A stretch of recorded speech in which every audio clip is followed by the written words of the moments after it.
Let us know whenever you're live. Tess. Halfway there, it's got that 4-day signal. All right, you're good. Okay, we will call to order a meeting of the Port Aransas Planning and Zoning Mobile Vending Committee Workshop on Monday, February 9th at 3:02 p.m. Item 2, citizen comments and reports. At this time, comments will be taken from the audience on any subject matter. Please limit comments to 3 minutes. In accordance with the Open Meetings Act, the Planning and Zoning Commission may not discuss or take action on any item that has not been posted on the agenda. Any citizen comments and reports? If anybody back there wants to come up and make a comment.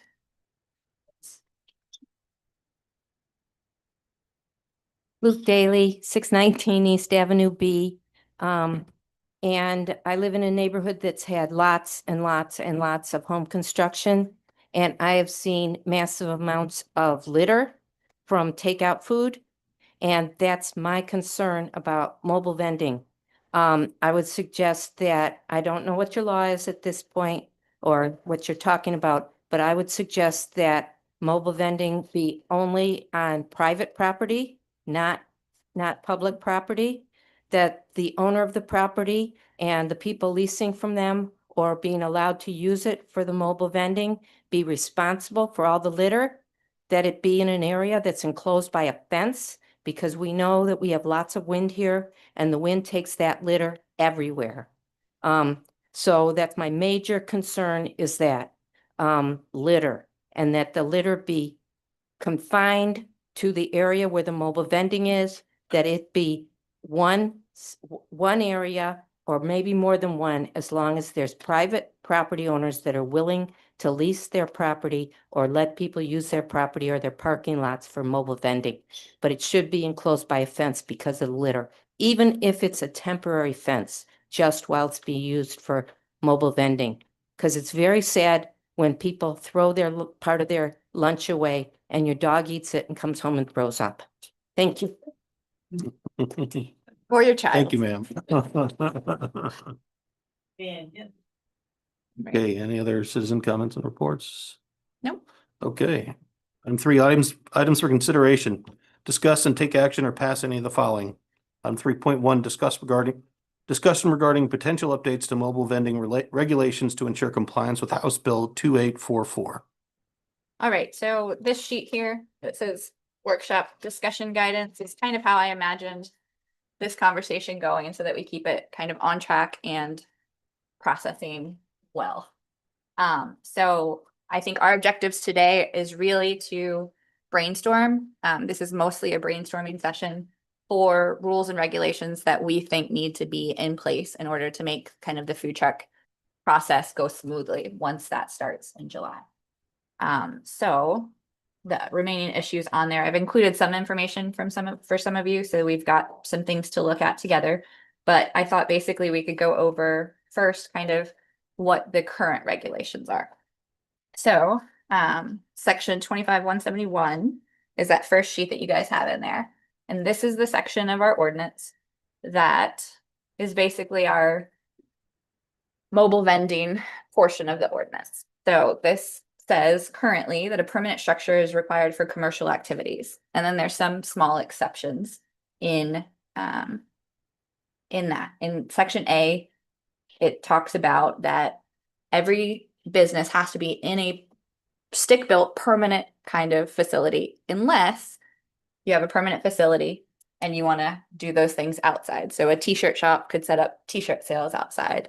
A restaurant can currently set up a food truck outside. So that's how our current ordinance handles mobile vending at all. So by and large, mobile vending is banned for the general public unless you already have a restaurant that has the ability to do that same sales outside.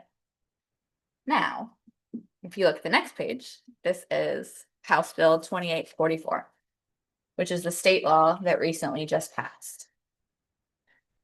This basically says that that law is null and void. We can't prohibit it in that way anymore. So what our goals here today are to start talking about is bringing our regulations into compliance with this law. So this law here, for some of you maybe that haven't read it so far, basically says that they are going to give a health permit to the state is going to give a health permit to these mobile food vending establishments. And if they have that health permit, we cannot deny them to be in town. So we cannot prohibit food trucks anymore. Our hands are tied. The debate is over on that. State law has said that this is what we have to do, and that's the way that we're interpreting this. Now, what we can do is come up with a framework of local ordinances and guidelines to make sure that that is done properly in the city of Port Aransas. So the same way that we can regulate restaurants or retail shops or short-term rentals, we can also regulate mobile food vending. So we're not in a terrible place. We can still come up with some rules and regulations. Now, we are kind of under the gun. This law goes into effect on July 1st. Because we have 3 readings that are required at city council, we really need to get this ordinance in front of city council by April in order to get this approved and moving forward. So we've got February and March. P&Z was directed by council to come up with an ordinance. We've decided that we think we can get it done in a couple of workshop sessions like this, good brainstorming sessions, and then get that ordinance to P&Z proper to look over and approve, and then move on to city council for those 3 readings. So that's our goals here today. If you look at House Bill 2844 in front of you, there are definitely some things that we can regulate and some things that we can't regulate. So so it's this page here. On the very bottom is where it starts. The very bottom of the first page, it says, this chapter preempts a local authority's power to prohibit or regulate mobile food vendors in a manner that conflicts with this chapter. And then it goes down to have some numbers. So number 1 there says that the state can't, and therefore we can't, limit the number of mobile food vendor licenses. So we can't come up with a rule that says only 10 allowed in the city of Port Aransas. Our regulations have to regulate that in a different way. Number 2 says we can't really address the hours of operation for mobile food. And that's pretty in tune with regular business regulations in town. We can regulate when they stop selling alcohol, but we can't regulate if somebody can be open 24 hours or not 24 hours. I think that's kind of self-regulating in a way. Right. And then number 4, it says that we cannot require a mobile food vendor to, and then there's some here that I think are applicable to us. A says operate outside of a specific perimeter of a food establishment a commercial establishment or restaurant. So some cities said you couldn't be within 150 feet of a restaurant. You had to be far away. Or you had to, like ours said, you had to be on the same lot as a restaurant. That goes away. If we're going to let them, we have to not make it tied to a different establishment. B says we can't make them get into an agreement with another restaurant. So before, some cities had laws that said if you have a mobile food vending place, you have to have a commissary. You have to have a relationship with another restaurant that allows that commissary use. This is saying if that food truck is self-contained and you can do all of the things there, you don't have to have that agreement. I'm going to skip down to D. That's where it talks about the commissary again. Again, if they can handle their own water, their own waste, they don't have to have that agreement with somebody else. Cool. Uh-huh. So that would also mean that they would have to get permission to operate as a self-contained unit from the state as part of their state permitting? Correct. The state is going to look at those food trucks and determine what classification they are and then what kind of agreements they might need. And then H and I, H talks about additional fire inspections. So if they have completed a fire inspection with a fire marshal, let's say in Austin, and they decide to come to Port Aransas, we have to honor that fire marshal's inspection. And so we don't require any additional inspections where in past situations we would have. So it's like every city can't require the same inspections. And the same thing with the health. Once they have that health permit from the state, that's good everywhere. Now the state is going to partner with some authorities that do. Right now, the city of Port Aransas doesn't do our own health inspections. We have contracted with Nueces County, who's working with Corpus Christi, and so they're the ones that are handling those inspections right now. They have the ability to partner with the state and continue to do those inspections on behalf of the state, but they also don't have to. Right now, we're kind of in a limbo situation there. We don't really know how that's gonna work. But for us, basically, it's gonna work exactly the same. Somebody besides us is gonna be doing it, whether that's the state or whether that's the city of Corpus Christi. Not since I've been here, so I don't know what they did prior to 2012. I found an old, oh, did you? yeah, bunch of them. Yeah, Right now, it's just through Nueces County. yeah, since I've been here since about 2013, and we've always handled that through Nueces County. So Yeah. I'm thankful to not have to worry about that. That's a lot of work. It's a lot of work. Okay, so that being said, I think we should probably just jump into kind of the conversation. This is kind of a big topic with a lot of different opinions.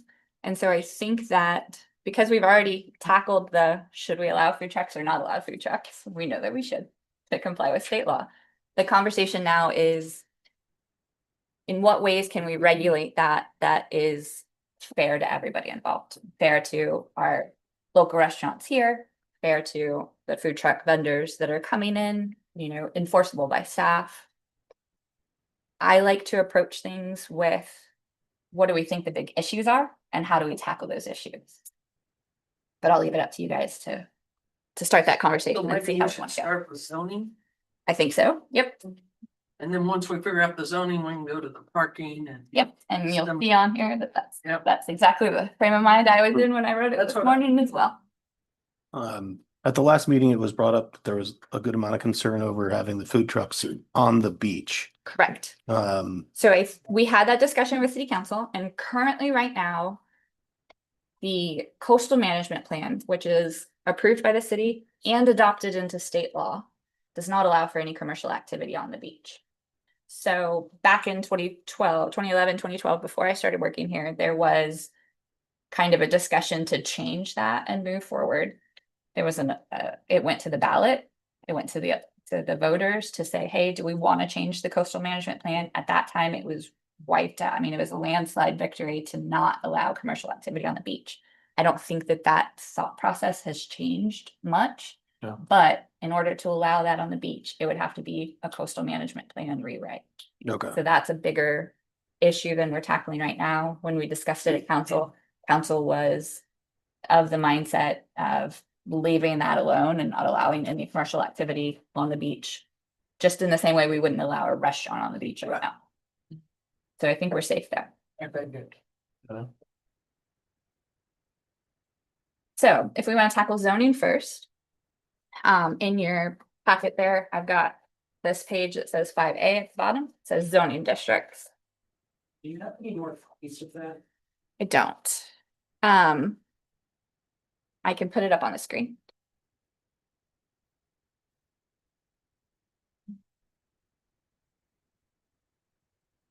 Press, hey, can you pull up Unicode on your computer and we can just swap it over so that I can talk while we're doing that? It's gonna be 25-111.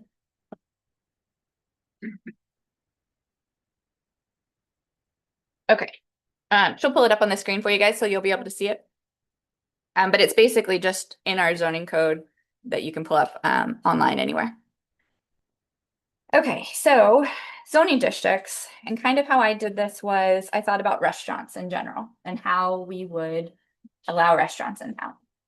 So restaurants in town are allowed in commercial 2 zoning districts, and then in some small capacity in different TR districts. So TR1, TR2, TR3, when associated with allowed uses there. So if you'll look at page 3 of that district's handout, 25-115, tourist recreational 1 district regulation. So on number 3, the only thing that's really food applicable is vending machines. So no restaurant ability to be built there.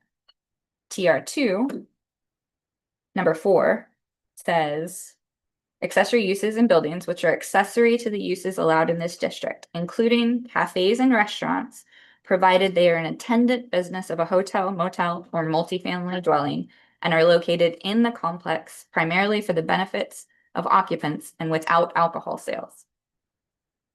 So right now, Sandcastle condominium, or I'm not sure if they're in TR1. Say there's a condo complex in TR1, they could have a restaurant on their lot that's mostly for the residents of that. We don't stop It'd be people, hard police, yeah. right? We don't stop people from, going to that place just to eat at that restaurant, but the majority of their business comes from that. But they can't have they can't have alcohol sales, Gotcha. according to them. TR1, That's TR2. 2, okay. TR1 One's vending only. one is vending machines only. Hmm. TR2 is that cafe and restaurants without alcohol sales. Then in TR3 is where you start getting a little bit of a higher use. So those are number 7 under TR3 says, basically the same thing, accessory uses in buildings which are accessory to the uses expressly allowed in this district, including bars, retail sales, provided they are located in a hotel, motel, or attached family dwelling structure. So in that, they get a higher use, but it has to be inside of the hotel. A Gotcha. good example of that is the Place Hotel Lydia that just built. They have a bar on the 3rd floor. Obviously, mostly for their guests. Anybody can go to it, but it is inside of that hotel. Gotcha. With the TR2 consideration, I'm sure there's some STRs that are in TR2. Of course. So would that mean that essentially a food truck could set up in the driveway of So that's, somebody's house? right now we have no regulations, so that's kind of what we're doing right now, is talking about those things. But so I guess like based upon your interpretation, I mean, is that where we want to go? I would say we need to definitely have those discussions. So just moving on real quickly to the other districts, C1 districts, you're allowed to do anything in a TR2 or TR3. So everything that we've talked about before would be allowed in a C1, but C1 doesn't allow for just restaurants on their own. And then C2, your commercial district, that allows for standalone restaurant. So I give you that information to say if you want to stylize the food truck after restaurants, that would be where we would start.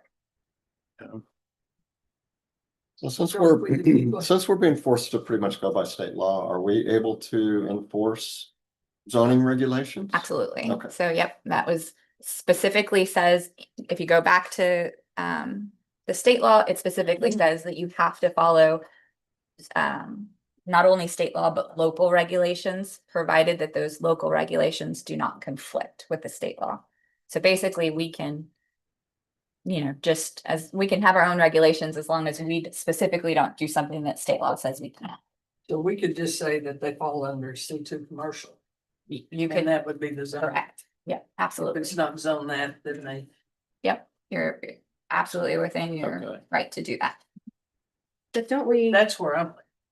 but the question too is, if we have zones that don't have restaurants in them, isn't that the whole point in being able to put a food truck where we don't have a restaurant? I agree. You know, What about RV parks that wanna have food trucks for their guests, like So- how does that work? Thankfully, most of the RV parks are gonna be in your C2 districts. but like if you have what's something in a TR1 or TR2 that doesn't have a restaurant?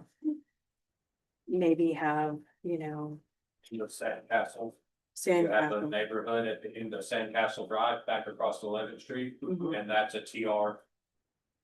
Zoning there, so it would be like the houses there, I believe it's like 6 of them, Okay. like a food truck over there, Mhm. if you're familiar with that area. So it kind of Do Put they 'em- have to have enough parking? I think that that's definitely the second part of our conversation. Mhm. So I think the first part should definitely be just zoning, where we want to see them, where we don't want to see them. And then we move on to parking, which Okay. when they're allowed in those districts, then they also have to meet all of these regulations. Sorry, I'd just say starting with, we don't really want to see them in our residential districts. Absolutely. So let's just start with where we know we don't Yeah. want to see them. has say- council or staff talked about designating a specific public area? for food trucks? Has that come up? We briefly talked about it, Like Robert's Point or something along those lines? but then we didn't get to here. Yeah. I think that they started talking about, well, would they just be allowed in Roberts Point Park everywhere? And I said, that should probably be a discussion that we have, like, so we make these private property rules. We also have some, allowances for maybe public property with special events permit. I don't know what that looks What like. is the zoning for Robert's Point? Parks and open space. Could we use that big paved lot over there? Well, I mean, that's. I mean, The- it's just. the it's sitting parking there. lot? The parking lot, yeah. I mean, that'd be a good use And for then it. there's Yeah. good parking. I think that the It probably should- intention of that lot too was supposed to be for overflow parking for events here at the Civic Center. And with that Civic Center opening up in this way that it's, I think, about to and become a lot more popular as a venue. Part of me thinks that we need that parking. If For you're gonna do future that, venues. So how do you regulate the first come, first base or? to get in Yeah, there? I mean, that's a whole different topic too. Yeah. Well, and one of the things we need to discuss is you have a set spot. Yeah. And that's your Correct. spot, Yeah.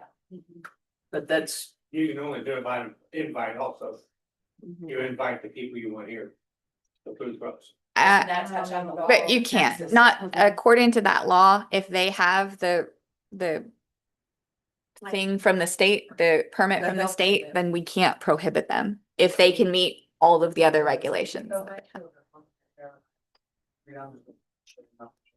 Say it again?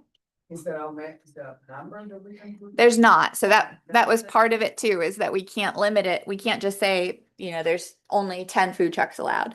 But we can put these rules in place that limits it to where they can't be everywhere because they're not gonna be able to meet these rules. That's why your zoning is so important. It's very important. I think zoning Because is, you've got to zero in on your zoning, and then you can go from there and start parking regulations, etc. But by doing your zoning correctly, that will limit, because there will only be so much. right. Would he also based on being a truck, yes, and how, the one with the sandwich or the one that does both? Yeah, So- there's definitely, and in the state law, there's different classifications. It looks like they've got 3 different classifications of food trucks. Type 1, that's just selling prepackaged food, so it's like a Yeah. convenience store kind of food truck. Then you've got one that's limited.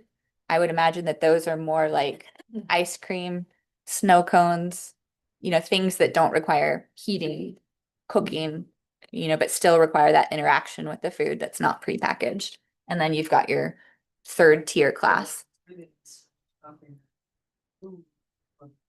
Truck, and we're going by the state, that some places coming and check, and then it comes for the renters.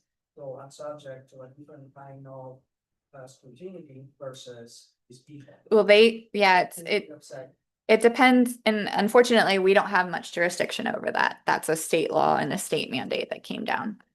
It does allow for local, investigations of if there's foodborne illness, thoughts, or people are accusing them of, being in a bad situation, we can go out and do inspections. They're not number 5, but for competitions. They have to take their food truck to the state, whoever's doing the inspection on behalf of the state, and that has to pass in one of those 3 categories. All environments are almost budget your restaurants on. Got it? Absolutely. Period. We go through the same regulations you do. We carry $2 million insurance policies. We bring our own crew in to help, so there's no labor shortage. We pay our taxes here. Sure, We set up on the beach there at I.B. McGee during summer, right. and I hate to see my money go to corporate, but I have to give them my taxes. Because that's the order we're in. And I've so been here for 14 years, and I'd love to have my pizza burger here. But, here Sure. we are. maybe soon, maybe soon. Okay, so if we go back to our zoning conversation, go ahead. No. Back to the zoning conversation, got a question on that. So let's assume that everybody agrees that we use the parking lot of public space or Roberts Point Park, wherever the city owns. Can we limit the number of mobile food vendors in public space?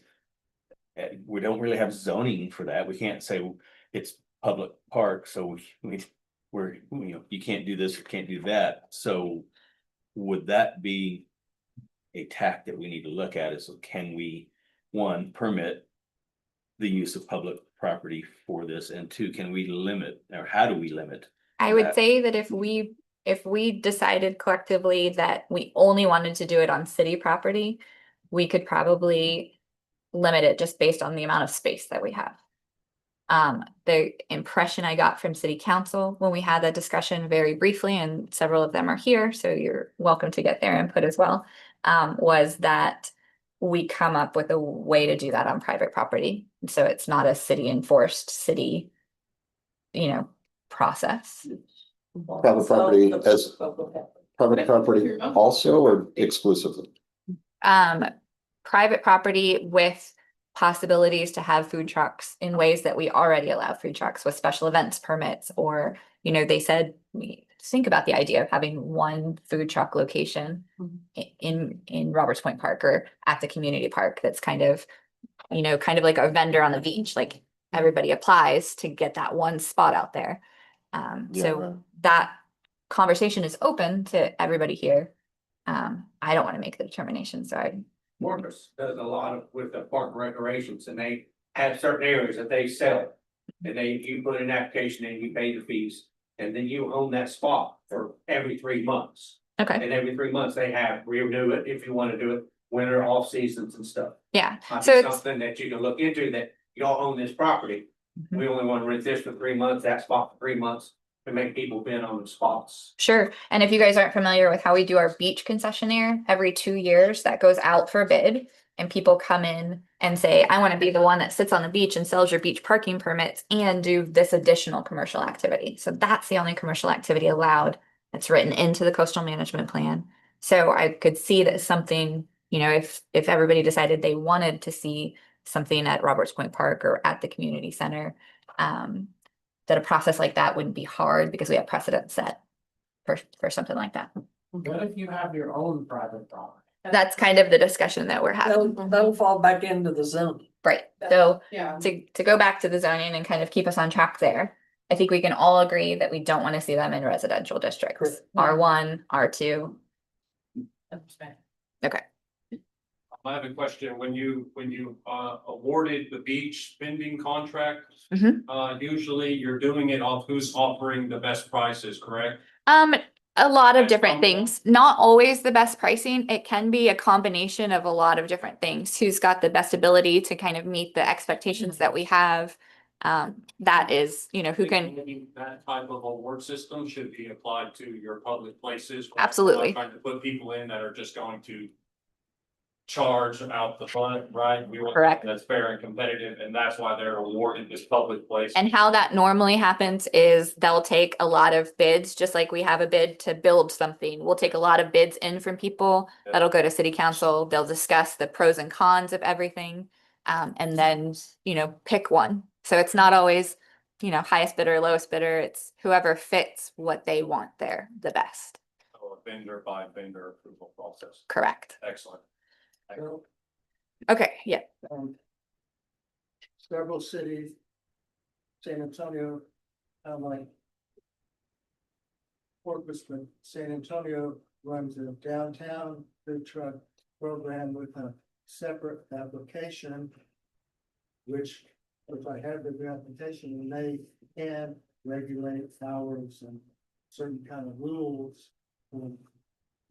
Menus and Mhm. other stuff, so that you don't have all the same kind of trucks, etc. Yeah, and I think because they're opening that up on city property, right? So when we allow somebody to come in on city property, we've got the ability to kind of regulate them a little bit more. So I think that we could, and getting away with is not the right term, but we could get away with regulating in ways that this state law says that we can't really regulate when we're talking about city property specifically. With an application. Right. Process and a term. Absolutely. It's a contract. So basically if you can't do your food truck somewhere else and you want to do it in, we allow, and you want to do it in a city kind of owned facility, then we can contractually keep those regulations even stricter. San Antonio also has specific rules for private food truck house. Right. So on the parking and the seating, and the number per acre and stuff like. that. Yep. And I think that's probably a road we'll Step. probably the next step in our process will probably be discussing that. So no R1, no R2. TR1 allows for the vending machines. In the state law, mobile classification type 1 is those pre-packaged foods. What I think of in my head is like your gas station in a truck, right? Like Stripes in a food truck. You can walk up, you could buy a Hershey bar, you could get a, Dr. Pepper in a can, but it's nothing that anybody has to interact with that food. In my mind, that's the closest to vending machines, and that's what feels like it would be the only thing that would be appropriate with our current regulations. But that's a conversation for you guys to have. You want to see something like that. I had to block it out of it too. That's just fine. Add a TR1. What is the downtown area considered, like over there by Bernie's and all I'm gonna that? try to pull up There's- zoning map. So There's a right, lot of residences that are TR1. we if you'll swap over to me, I'm thanks. trying. This, and I apologize, this zoning map is very low tech. No, it's 2010, but it's still the current zoning map. I have to blow it up. It's very hard It's Yeah. like a to read. 700 megabyte file. Yeah. I am, to everybody's benefit, I have somebody right now working on GIS programming for us that this is gonna be lovely in 6 months. Promise. You're gonna love it. Come talk to me afterwards because there's way more involved and it's gonna be wonderful. Like you'll be able to click on a parcel and it'll tell you all the rules. Yes, it's amazing. Less phone calls for me. So it's hard in Light here. pink. It is this light pink color. So this color that's right in here, not the dark pink, But the light pink, the light like That's, peachy Just south. peachy this color. side. which to me seems like those are all of the areas where we would want, because we have no restaurants. Right. We have a high concentration of short-term rentals. We have a high concentration of people. So this is 11th Street down here near the bottom. So the dark pink is TR3. So that's on the beach side of 11th Street. And then you have 11th Street. And then everything that's this light colored pink on the other side Oh, okay. is TR1. That's a pretty good example of TR1. This up here is TR1. That's near 10th Street and all of that kind of surrounding area. And then you've got some strange little pockets of TR1 up Avenue A. It's kind of where the boat barns are in the Avenue A areas. And then can you scroll down towards the beach? Towards the beach is no TR1. It's well, to the in town, it's closer to TR1. So behind, but that's all dune area. And so none of this would count because that's all GLO land Got it. and dune area. So I really have written that kind of out. The end of Dunes Drive. I'm sorry, the end of Lantana Drive. That is TR1 back down in there. So Dunes Drive from Beach Street towards the beach is all TR1. Will you scroll over to downtown? Like Mhm. near the wharf and Bernie's and all that? Yep. So no real TR1 there in the downtown area. It's mostly commercial too and Okay. TR3. Now Okay. there is some TR1 over in these areas, Cotter and that, but that's mostly UTMSI property that I don't think would be any part of the conversation really. Does the city own any of that parking lot there, like in the downtown area? What parking lot? Where the GAF was and Bernie's and all that? No. That's all That's private. all private property. What is And in that? this scenario, a private property owner, as long as they fall within the zoning, they would be allowed to have food trucks, is that right? Provided they could meet what other rules we're gonna set later. Yeah. Right. But if their zoning was correct, we've got a lot of our kind of downtown area. Basically everything from Station Street to Oleander is commercial.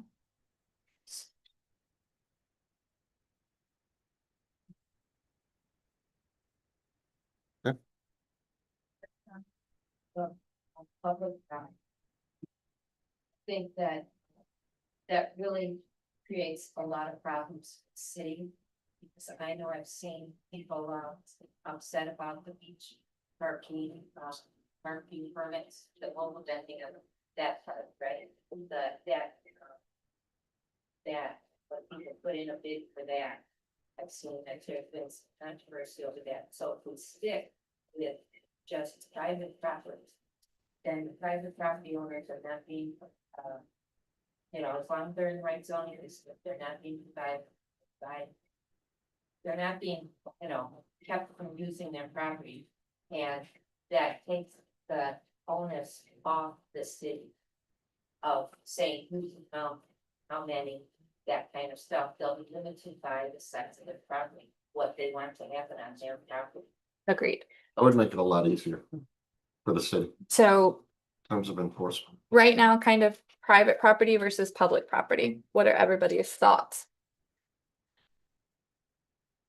I just think that if food trucks are gonna be on, the public park areas, that the vetting process needs to be more.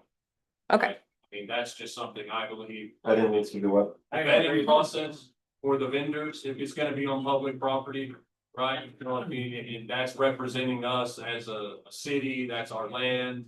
And if you're approving people to be there, they should be vetted twice as hard, Sure. right? They should. So an application Top process. standards. Okay. So the way I see it is we could handle it in three ways. It could be only on public property, only on private property, or some combination of writing rules for or private property, and then having some allowances for public property. So I open it up to you guys for your thoughts. May I make a comment? Instead of opening the door to all public property starting out, maybe restrict that until we actually get an understanding of what you're actually doing. Say it again. Restricting, public property to food trucks initially, till we get a grasp on what's really happening. Or how this is going to go forward. You'll have some feel. Certainly, if somebody owns a restaurant in town, you put 20 food trucks out on Robert's Point, that's probably gonna have an impact on my business. And, Right. you know, I'm paying, you know, windstorm insurance, We understand that. So what's your thought process on how does that, when do we have that conversation? well, I think you restrict it initially for sure, and you may end up restricting it, you know, into the future, because you see, you know, issues that come out of this. I don't think you have to open the gates completely coming out. If you don't have nothing right away, you get everybody that has a food truck. Exactly. Well, Yeah, okay, and and I'm saying, and I'm not saying open it up to public property without any rules. I'm saying, you know, if the commission and city council decided to, the need was there for something at Roberts Point Park or something at the community park, they would also come up with very stringent rules and likely an application and approval process to allow anything like that. Mhm. That's why I said, how many are they coming? Right. And in that way, so if we were to say, hey, you know, you can do it at Roberts Point Park, they would come up with a number, whether that be one. Guys figure out, okay, there's a golf course, we live there, golf from the private, whatever, so. Is it open to 300 of them? Is the space for only of them? So that's, I think the other way around, how to invest is a lead and hand or the amount of people and what we have. So we already have an idea, what is the property of the city, what's, I mean, you guys have. Right. Maybe what the property, what is allowed, what is strategically, can be put it or not, because there's going to be cars going, there's going to be movement. Right. And if we were only allowing it on city property, I think it would be difficult to limit the number. If we were allowing it on private property with these rules. We also decide what kind of a public going to be, what. Exactly, right. And I think we get to that point once we decide where we want them and how we want to move forward. So this first step is the important one to kind of get an answer to, so that everything else makes sense. As far as restricting to private or public, you usually have to look at the House bill, because you're gonna step over some lines of it. Sure. Yeah, does the House bill say that you can't restrict it to One private? of the purposes of the House bill is readily related. Yep, I appreciate that. I appreciate the investment of the restaurant owners. Sure. And I appreciate the fact that it could have some impact. But when you look at the other cities that have utilized these policies, you see an increase in revenue for the city. And more accessibility for the public. It won't be as hard for us restaurant owners. Right, What's gonna hurt us is the time. Off season. right. I don't think all struggling. In the summer, we're sending people away. In the winter, we're. Okay. So let's go back to our initial question. So In my opinion, if I were, you know, the person that was writing all of the rules, I would say that private property is the way to go. If you guys wanted to allow some kind of, you know, vendor kind of situation in different public parks, I think that that would be okay. I would very strictly limit that. But from an enforcement and rollout and compliance with state law, I would be hesitant to say public property only. I think if you limit it. Private property. Right, and that's another way to do it. So those are our three kind of places: public property only, private property only, or some combination. I think it makes sense to allow it on public property to a certain extent, especially when the city's invested as much as it has in things like this parking lot over here, which it's subjective, but could definitely be argued underutilized, right? Mhm. I mean, that's a revenue opportunity for the city.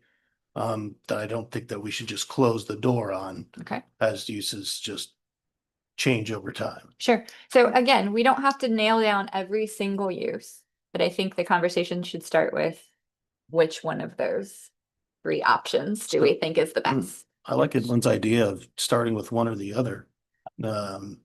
I really think it should be a combination of the two. And I think you start to kind of get into like, you know, now that the food truck laws are in Texas and now that they are coming, and you know, if somebody is purchased property in town and let's say just for example that it's zoned commercial, then I feel like limiting their ability to operate a food truck out of it is a little sticky. It's a little tough. So, but that is private property. So I think, and I do think that the city could benefit greatly by a little revenue stream possibly. But I think that in terms of this parking lot, if you filled it up with food trucks, which is going to be every day from the beginning of June until the end of August, then you're going to have a huge traffic problem over here with the ferry and all that. And that's just going to get to be an absolute nightmare. I saw that Harbor Island was on here. So Harbor Island, And selfishly, I'd love to get a sandwich in the ferry line. It would make my life. yeah, But I think too that the combination is the best. And so I don't think we should limit it to one or the other okay, personally, because I feel like, you know, everybody here probably in this room well, not everybody, but there's so many different private property owners here that it's going to become this thing where all of a sudden everybody does their own little thing with their own little piece. And then we have a food truck every single spot, you know, and that ain't good. right, You know, like that TR down there at the end of Lantana Street. Well, that's near the pier, that's near the dunes, that's near a bunch of houses down there and all that good stuff. You know, that's become a major beach access road. I think we need to consider how much traffic we have coming out off and onto the beach too, Mhm. where we put things, you know. Seems like the closer you get to the beach, the more gridlock type situations you get into. You know, it's always nice to pull people out too, like get them going around, moving around our town. agreed. You know, recently I've noticed things like on Alistair starting like commercial type businesses and things like this. They're starting to migrate off a little bit, you know. Which I think was the intention when they zoned that whole area commercial. Right, Was to right. allow that, the Right. different uses beyond just residential. Yeah, Okay, so I'm hearing from Garrett that he is a fan of the combo approach. I agree. I think. I that like, I'm sorry, what I would just wanted to add to my prior comment was that I think I prefer a combo as well, Mhm. but I think it might make sense to start in one before you start the other. What do you mean? Well, pick whether you want to start on the public side or pick whether you want to start on the private side. And when know, you say start, well, allowing food trucks. you know, just to kind of vet the process, just to consider it like a probationary period or something. I don't know if that falls into the confines of our, you know, I think it would regulatory be, powers. I mean, if you're wanting to start with one or the other, I think you would need to write an ordinance that's in effect by July 1st and then later on amend that ordinance. Right. But from a staff standpoint, if we could nail out some of those issues, Sure. it's always best to write one ordinance and not have to Rewrite it. revisit it Yeah. every I think- 6 months. I think the combination makes sense because it gives people the ability to put a food truck where we need it most. It also gives a lot of our restaurant owners the ability to add a second location very easily. If they can't get into your restaurant, but they can pull up over here and they can, you know, get something that you have limited menu somewhere else, then that's an extra location for you super quick.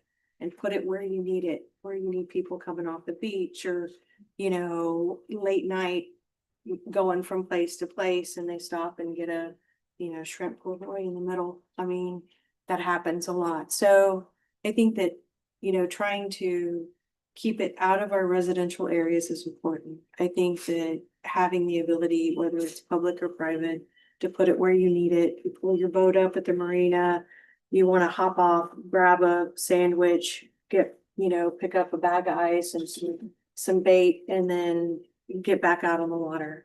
You don't want to have to pull your boat out. You don't want to have to go driving around trying to find somewhere to eat lunch. So I think that identifying those places is, it's going to need to be both. And from a public standpoint, we can definitely limit, you know, we've got eight vendings or 8 spots and, you know, you're on a 3-month rotation. So, and you have to be voted to stay in that spot. You have to, there's certain things, you have to be a good, you know, a good food truck. You have to, yeah, a good operator. And because that's how those contracts get renewed. Okay, so I'm hearing from you two a combo, Mhm. public-private. Brenda? I'll add to the combo as well, but if it's gonna be on public property, it's gotta have some pretty high Standard. standards and minimum number. We can't, and nobody wants this parking lot over here with 150 mobile, you know. Right. Trucks or Roberts Point Park, a bunch of them. So, And you mentioned amending it at another time. Mhm. Let's say we decide to put 3 trucks and, you know, over there by the harbor master, you know. sure. And it turns into a traffic problem, Mhm. then we say, okay, let's try 2, Right. 1. Yeah, I think It- if it's anything, gotta you be start serious. small and you know, you start, Cause in the summer, especially with the new parking hall, it is, it's plus busy. all the people that fish over there off the piers and stuff, it could be a nightmare if you had too many over there. It's Right. crazy at 9 o'clock at night. I It's crazy. So I hate to be the Yep. oddball here, but I feel that private only would be the way to go. Just because if we're gonna have, you know, food trucks on public property, it's almost a situation where the city is now gonna have to get into the food truck vending business. At least the landlord business. Mhm. But like I said, with the beach concessionaire, we're kind of in that business. Yeah. So we do have precedent set there. Yeah, I mean, I'm the one in charge of all the vendors for Sandfest. Mhm. So I know kind of how that process works and how insane it can be and how crazy food truck vendors can become fighting for a spot. And And I mean, so Yeah. in a perfect Nicole city, I would think that one, you would limit it to just one, you know? to At one the location. most 2, yeah, to That's- 2 spots there, not 8 spots, not 10 And then- spots, not even 5 spots, I And think. those- There are a lot. Kids are playing. and Well, they there's that just one noticed it. There's not even. behind the vending rest- I mean, what's tough Yeah. about, and I can say this too, from being at Roberts Point Park, is you're out there and then your kid wants a bag of chips. Yeah. And Yeah. you're loading everybody up, Oh, driving to Stripes, buying a bag of Yeah. chips, coming back, you know, or sending one person, or I Nicole, could see how some of those things could be in beneficial. Nashville or otherwise with food trucks, do they have to have a certain amount of parking? And I know as a restaurant, we do. Right now, gonna- in the food truck Okay. bill, the state doesn't mandate that, but it says you have to follow all local rules. And so that would be the next step of rules. Okay. That's something Nicole and I had talked about earlier, that once we figure out the zoning, then we need to figure out parking regulations. Are they How- gonna have a picnic table? Yep. Are they gonna have a separate? And I think that that's getting into the weeds that we'll get into in a little while. Yeah. Right now, we're still on that kind of higher 30,000. That's kind of point of where view. I like the combo idea, but I like the restriction of maybe just one. Okay. on public. Very limited basis. Yes, very limited. And layer if we want to. or need Right. to, but- That's why I say, Just add start more- small and you can add more rather than taking them away.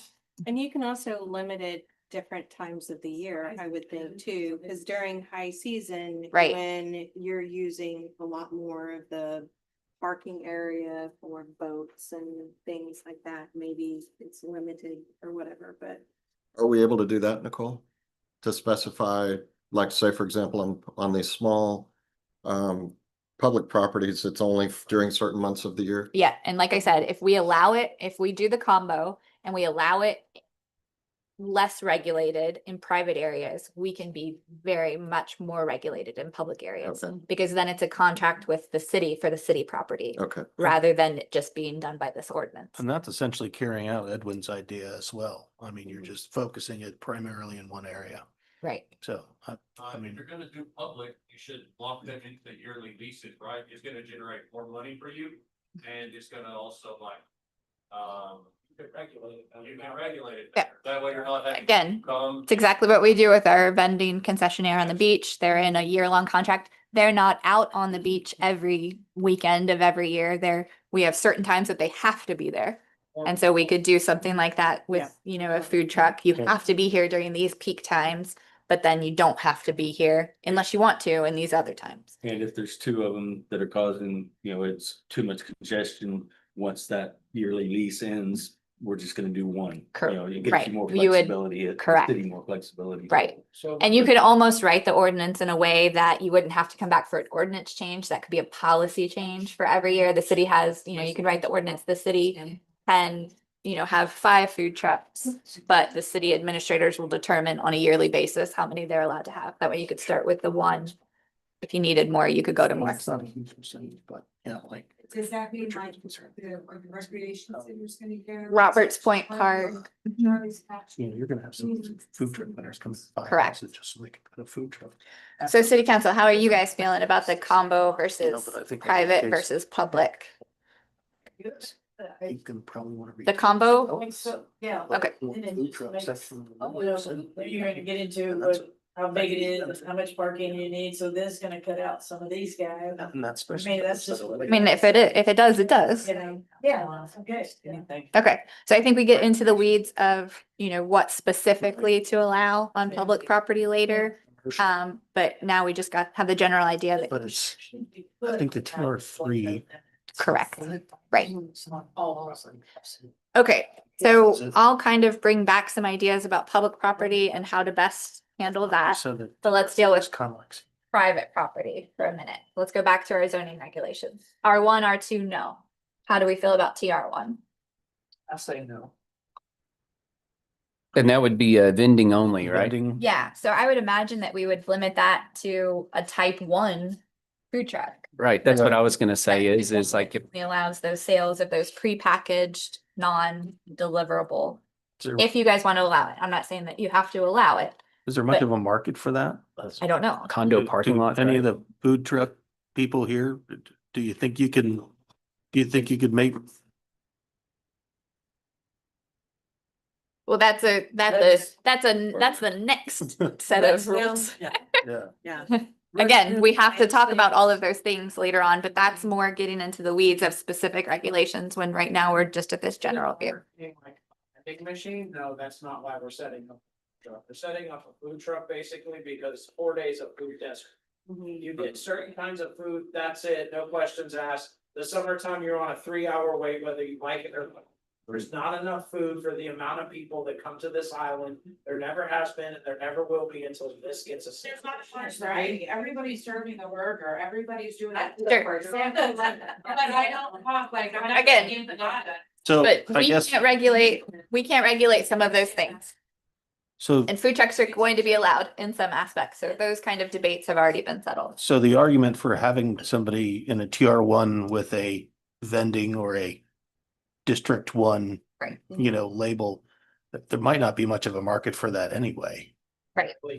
Yeah, So- so like maybe we start with TR2 and TR3. Food trucks is location, location, location. Yes, sir. McDonald's don't Yeah. build three blocks off the highway. Right. There's a reason. We fight for that spot. We pay good for that spot, but we make money too. And we bring our own labor, our own insurance, our own taxes, our own. Right. But really the only condo type situation that falls in this would be the Dunes condo on the end of Lantana. We do a lot of conflicts. What about Island Retreat? That is a TR3. And And From- then you've got some condos on the landward side of 11th Street, the Commons, Seashell Village. You've got some of those condos. Chuck, you might have some guidance in this direction because I know you run some condos in the Corpus Christi city limits that have these food trucks come in specifically for the condo uses. You can fit, man. Yeah, we've had, Gulf Shores, Seagull and Sandpiper utilize food trucks the last few years, and during the summertime on the crazy weekends, those others will appreciate. Now, do those condos have like a gift shop or little concession area or vending machines? It's very small, but it's no big. How do you feel about these? I don't know what to call them, vending machine type food trucks that just have this prepackaged food that they're selling. I know that Cinnamon Shore has had one for a while out at Cinnamon Shore North, where they just have like where they sell chips and stuff on their grand lawn. And that's been popular there because there's no gas stations, there's no convenience stores like that. Like And- grab and go breakfast tacos, thinking about. This is even less of a This food than was- that. This is like your muffins in a plastic This is like the bag. picked up at Sam. I walk over there and buy special. So, I mean, you think about, talking about having to pack up stuff and take the kids from Robert's Point. All the people on the beach that are staying at the condos that have the dunes walkover. If that condo property were allowed to set up a mobile vending on the inside of the dunes by their property. The kids at the beach, like, I'm hungry. It's like, well, go get something off that. They can go over the dunes, come back. It's not hurting anybody. It's not on the beach. It's on their private property. I agree. I don't see a reason to restrict that personally, unless there is a reason. I mean, I don't think we should do it just for the sake of doing it. And is that Again, TR3? that's TR1. Just TR1. Okay. TR1. Type 1. I mean, TR3s could do that also. Right. So, you could have your Aransas Princess that also had one of these, type 1 vending machine things. That could, But do it. if one of the condos that I'm referring to doesn't have any food or drinks or anything available, could they come in and put a level 3 full service mobile food? Not vending? in, if we were to try to keep it as accurate to TR1 as we could, those condos couldn't put in a full restaurant. So I don't think they could put in a type 3 mobile vending unit. They could put in vending machine. So maybe the equilibrium of that is this type 1 food truck that sells only these prepackaged foods. Can they do it with a special permit? No. Like for an event? They Like could if- have catering kind of Like if we situations. so I'm just gonna, if we restrict it under TR1, that it's only type 1 prepackaged, but yet the Dunes has a big owners party and they want to bring. Currently, they can do that. And so they can bring in They can have a catered situation. So Right, where they, okay. And that's already open, so. Are we're they not allowed, changing are they it. allowed to charge in that situation? they are not allowed to charge the individual person walking up to the food truck to get that. So they can't be open to the general public. It has to be a catered situation right now. We've had this a couple of times in the last year or so where we've had to be very specific with them and really have all these rules kind of set up ahead of time. Mhm. Okay, So back to TR1. Type 1 food truck in a TR1. I think that would be easy. I think it should be allowed. Yeah. Again, it doesn't sound. with like there's a additional lot. rules that they have to meet, have that. But that's getting into the weeds a little bit later on. Anyone strongly against that? Sounds good to me. And I would say if there's any particular place like the dunes, for instance, or a place that has the ability to set up appropriately based on our other provisions we're gonna have, right, in the other sections, then they can request a special permit. I would put that out there. That we're gonna say blanket, you have, this is what we allow. And if it's a special situation and you meet all of these, then they could apply for a special permit. You know, maybe it's only a 3-month permit. May, June, July, or June, July, August or something. Alicia, could you speak in the microphone? Sorry, you're quiet, you are. Sorry. Thank you. I don't know if they could hear. Okay, so I wrote down that possible special permits for additional uses in those districts. Yes. So we'll do some research and see what that kind of looks like and bring back some thoughts. Next As a time. neighbor to the dunes area, I walk all the time and see so much litter. I think the dunes condominium, I think that litter control is very, very important in any, wherever you're gonna have a over vending unit, any. Of course. Yep. So let's move on to TR two. And then not, they charge you a fee, a cleanup fee. You know? Okay. So- Oh, I've So- been there. Okay, guys, we're not gonna get through it all. It's already after 4. We got a lot to go through. Okay, so TR two. TR two allows currently on number 4, accessory uses and buildings which are accessory to the uses expressly allowed in this district, including cafes and restaurants. Without alcohol sales. So something similar to this would be to allow all of those kinds of mobile vendings. Again, we've got the type 1, the type 2, the type 3. If we were to do this in conjunction with TR2 and how we would allow real brick and mortar restaurants to be there, I think that they would all be allowed, provided they had no alcohol sales. Can you point out which color up there's TR2? Yes, probably. So you still feel the no alcohol would be appropriate on I mean, TR2? you guys tell me. So TR2 is kind of that purple color. We don't have. I say we let them just sell the booze. I'm kidding. Give it away. Give it away. We don't have a whole lot of TR2 on this map. See a new name for an STR, free beer. Yeah. You've got Yeah, some I thought you brought up a good point about up in these the areas. TR2. Which- There's some phones in Like a that, purple- and like you a don't want to purple- have. Halfway like, between the salmon and the. Take a picture on my phone. Hang on. Yeah. What street is that? I'm gonna look at my map. It looks like it's the left side, so the south side of Cutoff. So it's some of Avenue F. So this area in here, right here, I don't know if you guys can see my, A little bit. Uh-uh. That's not residential. let me go, I'm gonna walk over there.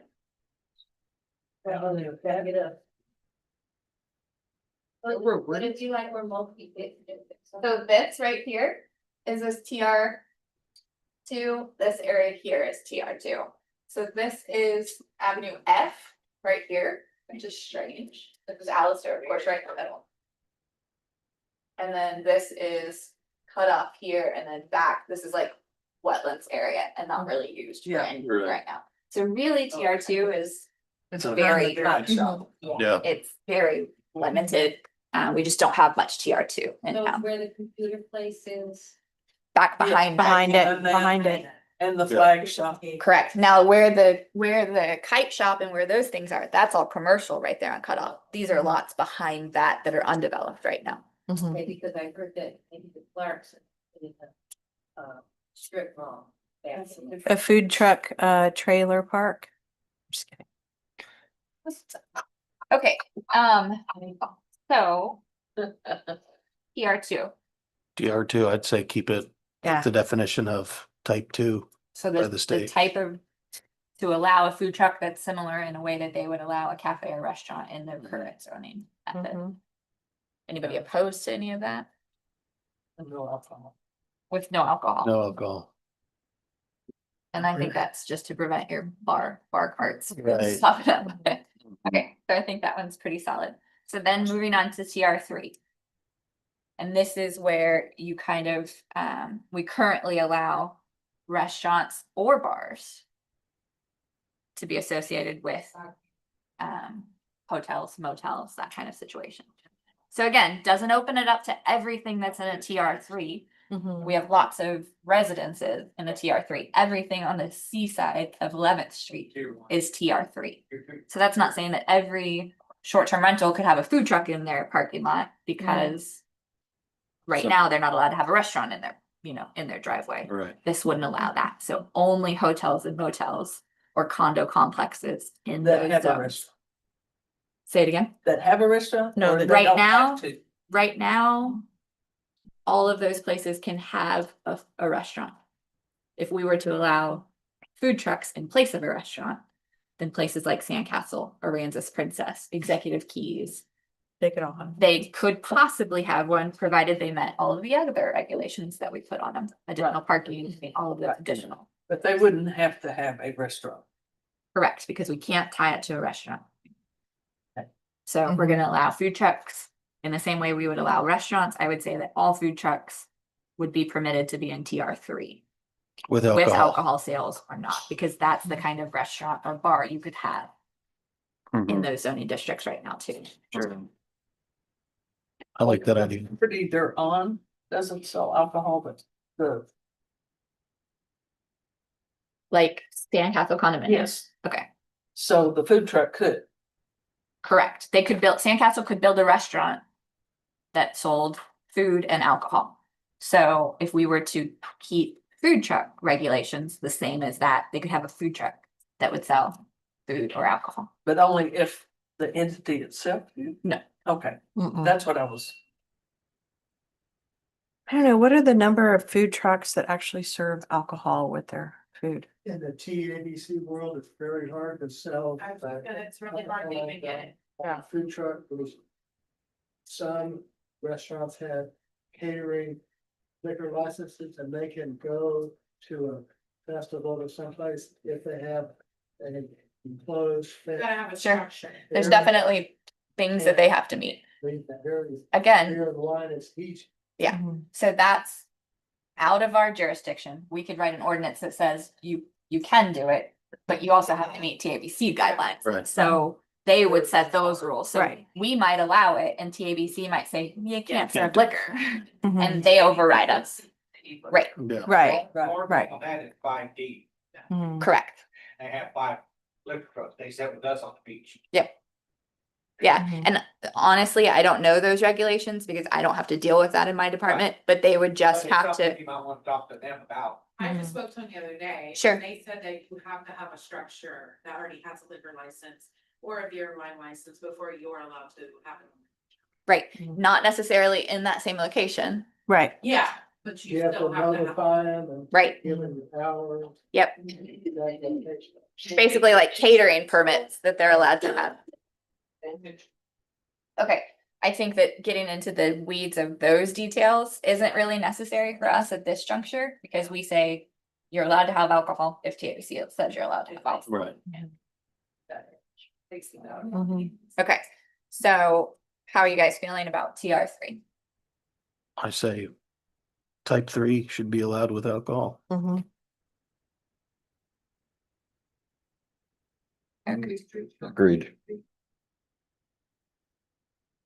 Well, we're gonna get into. We're gonna get into that, The parking. but not yet.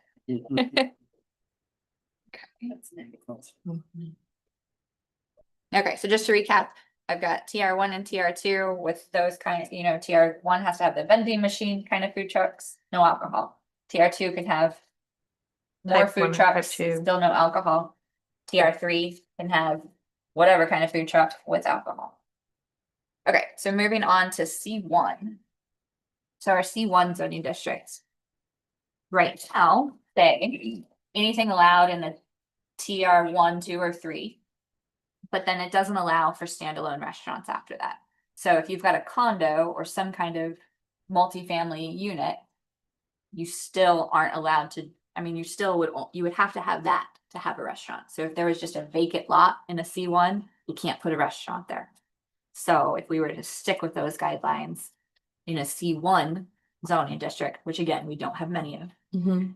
you would only be allowed to have a restaurant or a food truck if it was a multifamily hotel use, very similar to a TR3.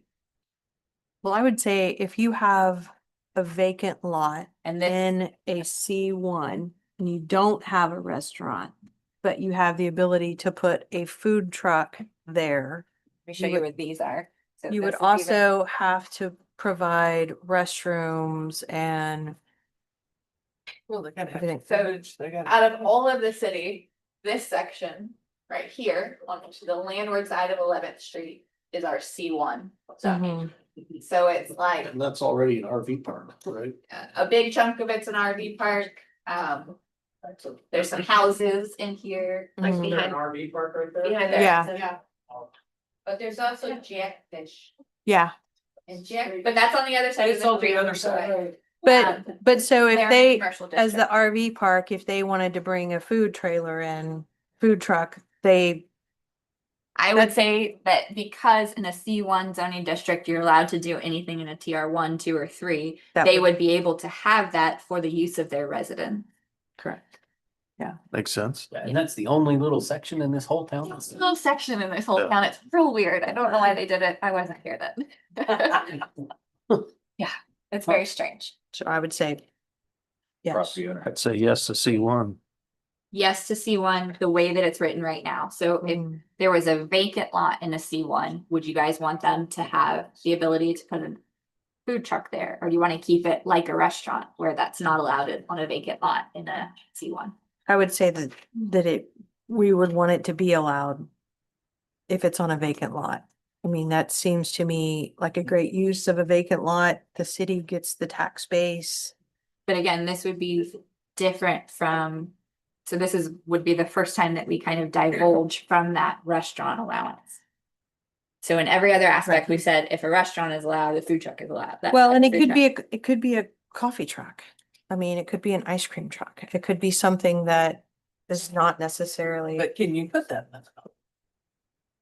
I don't know, I so think you would Only limit, a coffee truck, because Probably not. if you're gonna allow it, you know, you gotta have sewage, you gotta have the water, you gotta have a. no, track. they've got to move. They've got to be able to move. Yeah, That's they one of the still have- things that they still have to be able to move. They still have to be able to move, but we could Okay. also require them to tap into city, or not city water, but Noise County water, Mhm. sewer, meet all of those requirements that the Right, county makes. That a them. restaurant. Right. has to- But again, that's details for a little bit later. Mhm. Not really what we're, That would be Maybe hard. just leave C1 out, cause it's not that big of a yeah. part of the pie, and then we don't have to worry about it.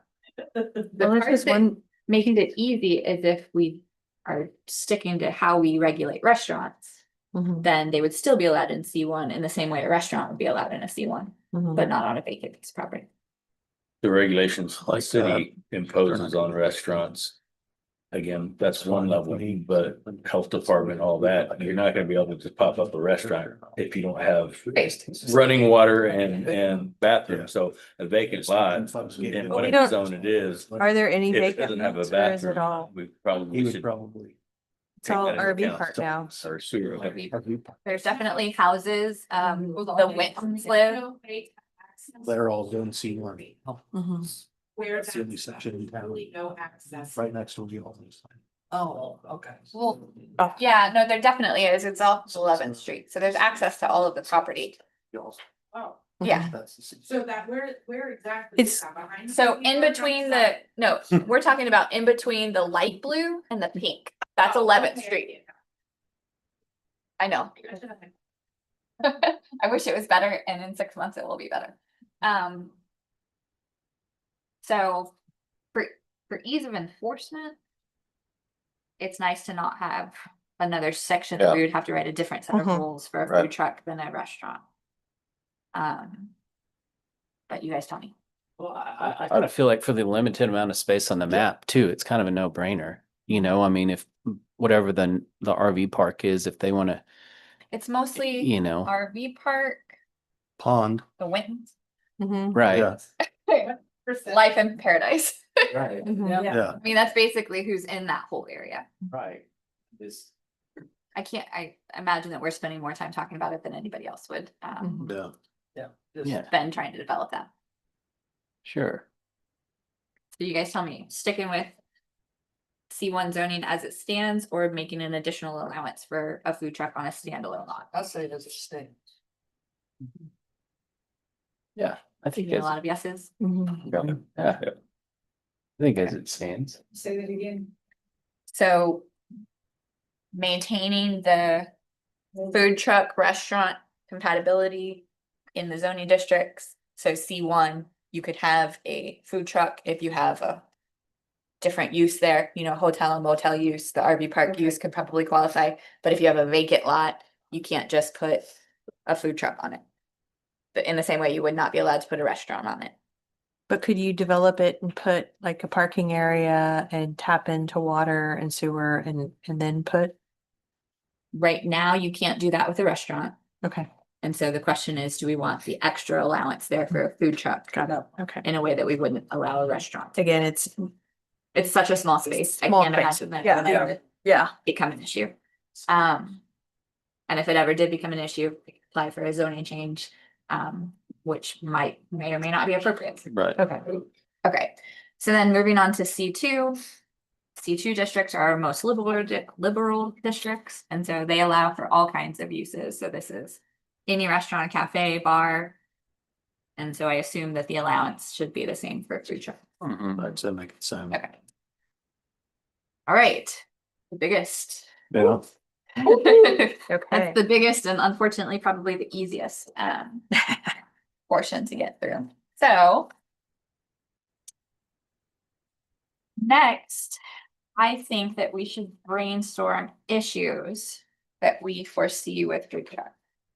The problems that people have brought up. The things that have maybe kept people from keeping food trucks here or allowing food trucks here in the past. I can name a few off the top of my head. Parking. Like Luke mentioned, trash, nuisance. There's some other ideas that you guys have of problems that you foresee with food trucks being in town. I'm gonna say lighting and music. Now, granted, we don't currently have a situation, but you know, if But they'd have to follow the sign ordinance.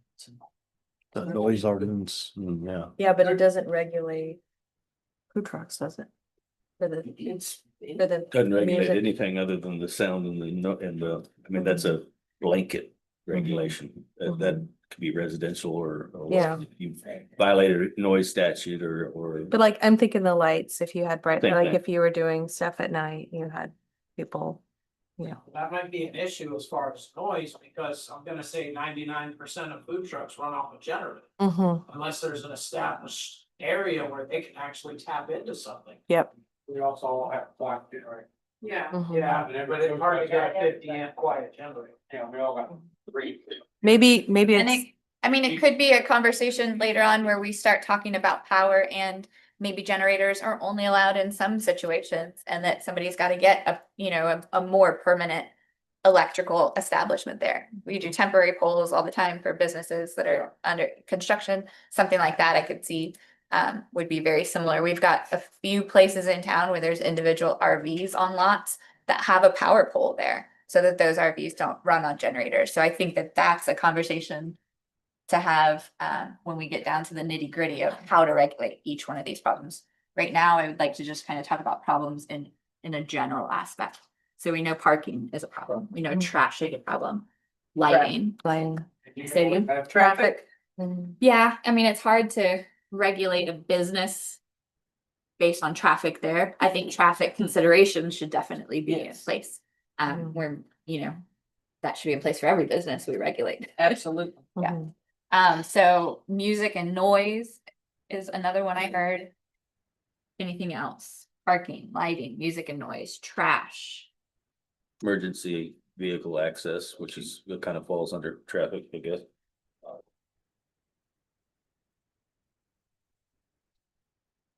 Any other issues that come to mind when you think about? Well, I guess you're just trying to get issues right now. I would say visual, like, and I'm just thinking about going down Allister, if we were to have 2 or 3 food trucks. You want to have visually, you want it to be nice and appealing and, Okay. you know, for the people, for the tourists. So I think that maybe different areas that we've identified corridors, you have a different level of which direction you park Setback. and how you, Okay. you know. Regulate the age of. And that's gonna change on the appearance a lot, so But if it- somebody's got a I 1942 that they built in their backyard opposed to the guy that just bought a 2026. Yeah. Sure, but if the state is willing to give them that health permit, that's something Mhm. that we're not gonna be able to regulate. Okay. So again, that's gonna be determined by the state. So the state does everything. If it passes, it If it passes, it passes. Mhm. The state doesn't care if it's a 10-foot food truck or a 100-foot food truck. We have to write those regulations later on as far as size, but age and the type of vehicle that it is, we're not really gonna have the ability to monitor Mhm. that in the same way that like RV parks do with older RVs. No food, tents. What's a food tent? Yeah, I mean, what, this is very specific to a vehicle. Extra tent next to the truck selling your soft drinks or other food. I think that we can get into that. Come in, set up tent. Mhm. So you have, so the state law talks about vehicles. Okay. So I think we're safe with that vehicle. We could probably go to like John is saying with, you know, once you have that vehicle, can you also have a table outside selling bags of Mhm. chips or sodas or something? And that's something that we could. It's just to stand out and say. Exactly. Okay. Mhm. Okay, so I think we could probably approach some of the visuals with some setback requirements. Any landscape requirements? I mean, I think it depends. So Property owner. right Mhm. now, so several of these properties, let's take, the Islander, for example, because they've got a giant parking lot. I'm not picking on Bruce or promoting Bruce in any way. He's just got a big parking lot. So he's already established there. So if we were to come up with any regulations that allowed him to allow somebody to have a food truck on that property, I don't think we could probably go for additional landscaping requirements in that Mhm. kind of situation. But for new development, we For could. new development or standalone private property, that wants to just put a food truck on a vacant lot, would meet our regular landscaping guidelines likely, and we could probably uphold them to those requirements. And we can establish a setback like from that corner if it's, Mhm. you know. We're already. Mhm. Not necessarily for vehicles, so I think it's definitely a discussion that we have to have. Right Mhm. now, you're allowed to park in all of your setbacks all the way up to the property line. So I think it's an important conversation to have and to see that you don't want, you know, Alistair lined at everybody's property line with food trucks. We probably want to see those. Yeah, and that's Some a, distance. I think that goes back to a safety Safety. deal anyway, because, you know, they're cooking with gas and you don't want them 5 feet away from the neighboring house. Yeah, I definitely think that kind of setback requirement. Department and also the fire department and railroad commissions on the propane stuff. Right. That we know our law. I do know that, that you can have visual, blockage of, if somebody's parking right up to their setback, it can still block your vision of oncoming traffic like at Station and G. Yeah, yeah, The- there's the- sight lines the that need to be sight lines. maintained. Yeah. Just and why that's- it's not been able to see past, till they made them move some of their parts, the cart ran its back. Correct. And there's some things that are standing in our current ordinance that would help regulate that as well. But I think that's definitely a consideration. So I put that on my list of issues that we're talking about. So I've got parking, lighting, music, noise, trash, emergency services, and then a visual or setback. Seating. Water credits, sewer credits. Sure, that's y'all's program. Say it again. Water credits, sewer credits. Yeah, I think it's definitely going to be a pretty big conversation. Scott Mack is back here listening to all of us, and he's going to have to do some research because you know, we haven't had a whole lot of time to kind of coordinate. So he's going to do a lot of research. My guess is we will coordinate a lot with staff to come up with these processes that would include the water district as part of the approval. Restrooms. Mhm. Somebody mentioned landscaping. Right now, we've got a series of landscaping, we drop in where we're at. Sure. And I would not put landscaping in anything right now. The great part about our landscaping ordinance, Scott, is that it doesn't require actual plants.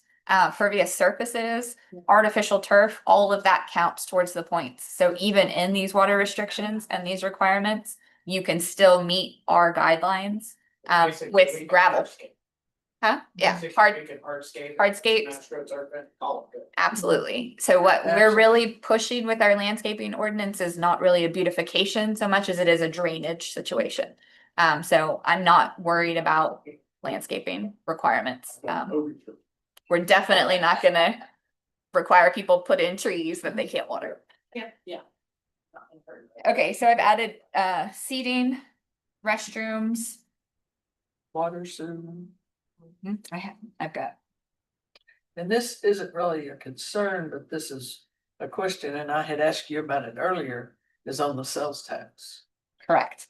Now, there's some definite limitations that I have learned about sales tax requirements. And so Darla, who's our finance director, is out of town today and tomorrow, so she's not able to come to this meeting. But we've got a meeting set up between her and city staff and a contact that she's got with the comptroller of the state to kind of talk about those issues. And I think it'll be a pretty big conversation at our next meeting because we'll have a lot more of that information gathered and we'll know a lot more. I just want to make sure it stays in our city. Absolutely. I think everybody's on that page. Okay, so these are our big issues. So let's kind of tackle the biggest of the issues that we've labeled here. And I think that's parking. Parking, yes. Parking is definitely a hot point when we come to restaurants. Restaurants require a certain amount of parking. Retail establishments require a certain amount of parking. I don't think it's a fair product to allow a food truck without having some kind of additional parking requirements, whether that be on a vacant lot that's turning into a food truck property or an existing lot that maybe has the ability to add a food truck there to have that additional parking. So would we want to at least start by accepting the predefined size for a golf cart parking spot and a regular parking spot, the 9x18? So that's so not the golf cart, that's done by policy, Okay. but the requirement for the size of the parking spot is written into our ordinance and Okay. that's So applicable. that's So not the changing. size is the size. Okay. So I think we don't need to discuss sizes of parking lots. I mean, sizes of parking spaces, that's well established. What I think you guys do need to discuss is how much parking is appropriate. I've included some parking requirements in the packet of information that you've got there. That just comes straight from our ordinance and the parking requirements that are currently in place for every use in the city. Well, I think the parking If you look at requirements- 5B, 5. it says 5B down at the bottom. Yes. And then it's got some charts in there that kind of show how many parking spots each area or each use requires. Well, I would think that would also be contingent on if they're gonna have picnic tables, Absolutely. they're gonna have seating, then they need so many Agreed. parking spots. If it's just a walk up and go, they need so many. I agree. So I think at this point, we could probably start talking about specific requirements. We all know that, I mean, I think we all agree that they do require this extra parking. So I think right now it's appropriate to talk about how many parking spots. And how is that presently defined for a restaurant? For a restaurant, it's every 4 seats inside the restaurant requires 1 parking spot. Now, You're they not gonna can't have get a, seats. huh? We're not gonna have, well, Possibly. like benches, I Right. guess, and So I think there's probably 2 ways that a food truck can go. I think you can have a food truck that's just a standalone to go only, walk up, order your food and leave with it. And then you could have one that's a combination of the two. You can walk up, order your food and leave with it, or they might have a picnic table or 2 that you can sit down and eat there with. So I'm gonna say, like, from a parking standpoint, where it's located is going to make a difference. For instance, if it's at Roberts Point Park, you may use 2 parking spots for the trailer and your setup. yeah, I think And then- publicly, that's probably a moot point. We would only Okay. allow that in a way that had the ability to park. Right, You so, So let's talk private property only. okay. Do you think that different zoning districts would call for different parking or parking requirements should be same across the board for food I think we trucks? should restrict it to anything that, I mean, be fairly liberal on parking spaces as long as you're not parking on a public street. So if it starts overflowing into public street, then you start having issues with neighbors, all that. Sure. So, Now, that's hard to solidify into an ordinance. yeah, it's Right now, restaurants are required to have this much parking, and if they have more cars than that, they have to figure that out on their own. And in some situations, that does require them to park on the street. But we know that they have the amount of parking that we require of them. So I think it's important to really consider how much parking that food truck is gonna bring. If it's just a walk up and leave versus how much that's gonna bring if you walk up and you could walk away or you could sit down and eat. I think you're gonna have a hard time defining walk up and leave. Absolutely. I think it's probably gonna come down to if you have a use, let's just say Sandcastle, for instance, where you have a certain number of parking spots that are dedicated to the use that's there, and you use 2 spots for a single food truck, then you have to be able to find those other 2 spots somewhere else. Similar So- to what we do in golf carts.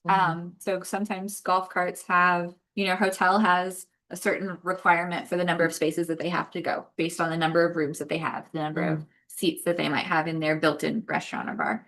And then they want to do golf carts. Well, we don't let them use those golf carts in a spot that is designated as required for that hotel. They have to find extra space for those golf carts. And if they don't have the extra space, they can't do it. I think that this should be very similar to that, where if a business has more than enough area for parking than they need, then they could utilize some of that for food trucks and the requirement for the parking spaces that the food truck has. But they would have to give us a plan that shows, and I hate to keep picking on Sandcastle, but that's just the one in my head. Sandcastle would have to give us a parking plan of all of their required parking based on their hotel condo use, plus the golf carts that they have there on location for rent, plus these additional requirements for food trucks and the parking that they would need to operate. Nicole, I apologize. I have another meeting I need to get Yep. to.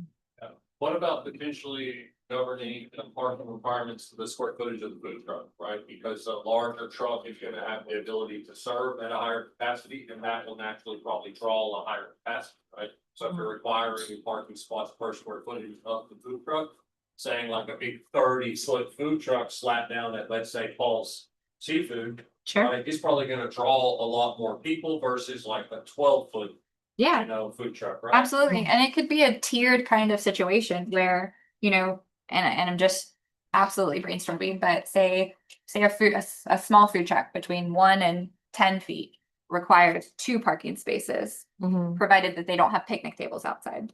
So they're just to go only, they require 2 parking spaces, but maybe one that's 30 feet long requires 4 parking spaces.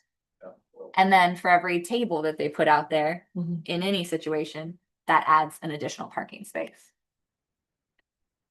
Most of the top 1 and 2 are gonna be the smaller trailers, Mhm. slow behind. Right. That's the other issue, some people tow their trailer instead of driving it. So you need parking so the tow vehicle also, Or they drop it off and they, so that doesn't happen. Mhm. They got all the supply. that's true. So I'll put a food truck in Shorty's. There's only gonna be 2 parking spots required for it. That's on the size. So it depends on the set. I mean, so hang on. So that's a good, Restaurants have to follow strict parking guidelines. Food truck. well, let's use you as an example. So let's say you have an established business that has seats for everything and you put a food truck there.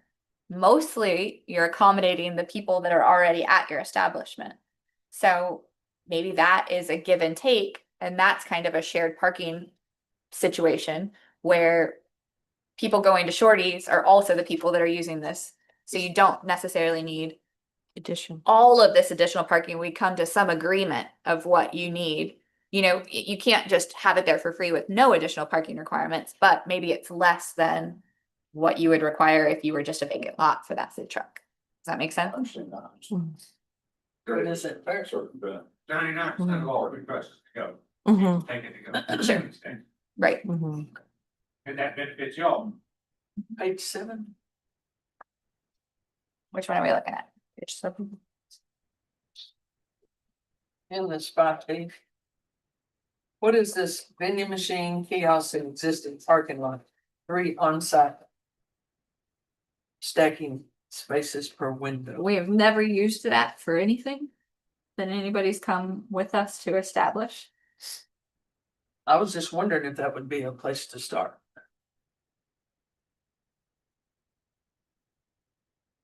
We're in. I'm not sure what the thought process was there for that requirement. Think. Cause I was trying to find a basis to start and I was reading it and I saw that and I thought, well, maybe that's a good place to start. Yeah, my guess is it's like a drive up, like an ATM, like a, you know, Well, it says vending machine. yeah. Or kiosk. Yeah.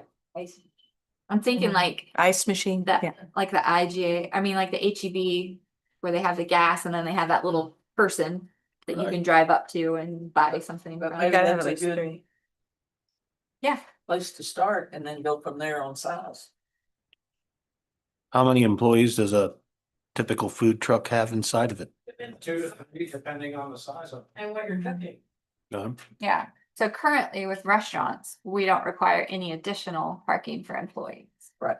Yeah, it's just based It's on the just table. based Well, and I on- wasn't saying this is Yeah.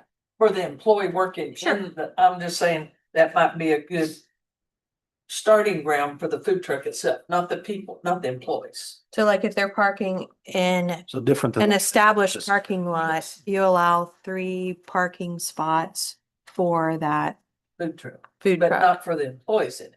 No, but it's a 3. And so they, Well, I said that's might be a good place to start. cause your food truck's gonna take up 1. And if you have any sort of Not necessarily. It's incremental to it. Yeah, incremental, food truck yeah. could be in a area that's not That's- established for parking. Right. You know, it could be out of the parking lot somewhere. So if we That was just a suggestion. yeah, I saw this in here and I thought, well, that's a good place to start. Mhm. 3 parking spots. I think 3 is probably fairly close to a starting point. Does anyone out here in the audience have a different opinion? I think Approximately. sounds fair. And then from there, drive it by the length of the trailer. Mhm. 3 spots is up to what, 16 feet? and what I can do is I can 24 foot. I can do Is it 4 foot? No. I could do some research on different standards for lengths of trailers and come up with a kind of sliding scale. Based on starting with 3 for the smallest trailers and then incrementally going up from there, so that we don't have to get into the weeds But of this that way right we now. have a place to start. Right. I realized that was employees, Yeah, but I thought, well, why not work that into matrix and the employees not count them in the required Yep. parking. okay, so I've got start with 3 and then add incremental bumps up for bigger food trucks. And that'll also be dependent on if they have seating. That was my next thing, so some This food is trucks, walk, I would think that the majority of food trucks wouldn't have a lot of seating. yeah. Maybe like 1 extra car per, Well, they might Sure. if they're in an RV park or something. Maybe, Mhm. or a standalone lot, like a vacant lot that's setting those food trucks. Yeah. Yeah, or like at Roberts Point Park where there's already picnic tables. Yeah, that, the public area, I'm not worried about. Yeah. Yeah. It's more on private. This is property. private. So I would say if we have this established starting with 3. And then we add a parking requirement for every 4 seats that they have.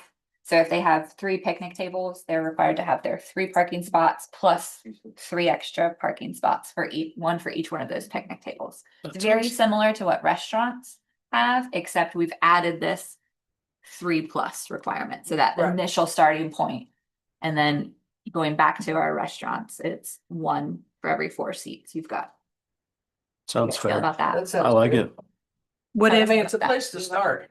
and I think too, you can always get situations where several food trucks might want to combine together and provide different things and Correct. utilize that space together. I think that would be realistic as well. Yeah. Yeah. Okay, so since the parking one was kind of big and needed a lot of input. What I'm gonna do with all of these other issues that we've brought up, lighting, music, noise, trash, visual setbacks, restrooms, the tax issue, the coordination with the water district, what I wanna do is my homework over the next 2 weeks is to kind of write rules similar to what we have in place right now throughout the city for food trucks and bring that back to you. So that we don't have to right now talk about how bright a light should be or how loud something should be. Right, right. We're gonna go with standard ordinances that already regulate in Port Aransas and just adapt those to food trucks. And back to the trash. Mhm. If they're parking on private property and we see a lot of trash, can we hold the owner of the property responsible That's 100% who would be responsible. and fine them Mhm. if the lot's trashed out? Yep, so That's right like now. you were talking about people going over the dunes and going to the little kiosks and bringing their trash back over. Right. So right now, we've had some issues in the past with IGA, with Lowe's, with their trash blowing from their dumpsters onto the city-owned property. They've always been top-notch about going out there and getting it cleaned up, but we can hold them responsible. Girl Scouts were at IGA selling Girl Scout cookies. If they left a lot of trash there, the city doesn't come after the Girl Scouts, the city comes after IGA or Lowe's and says, you guys have to clean that up. So it's it's ultimately always the property owner's responsibility. But that's All your food trucks and parks, when we set up places. absolutely set up right. Trash cleanup. Yep. And we're required to keep our place clean and cleaned up. If not, they charge us $500 or so. Yeah. I mean, and honestly, you wouldn't wanna go to a place that has garbage everywhere, cause then it's gonna probably put a bad taste in your mouth anyways when you're going to Yeah. buy food. Some of Yeah. these problems are self-correcting. I But what you think, gotta consider is our wind. We have Right. wind all the time. and And again, we're you'll not see writing trash blow the, down the street. I mean, you see Whataburger everywhere. yeah, we're not No, writing absolutely. ordinances for the best actors. We're writing ordinances for the worst actors so that we can hold them accountable. So in no way do we think that every food truck is trashy and produces all of this trash. We're saying there's some bad actors that wouldn't be maybe as careful as others. That's where the fencing would help, Sure. even if it's temporary fencing, even if it's minimal.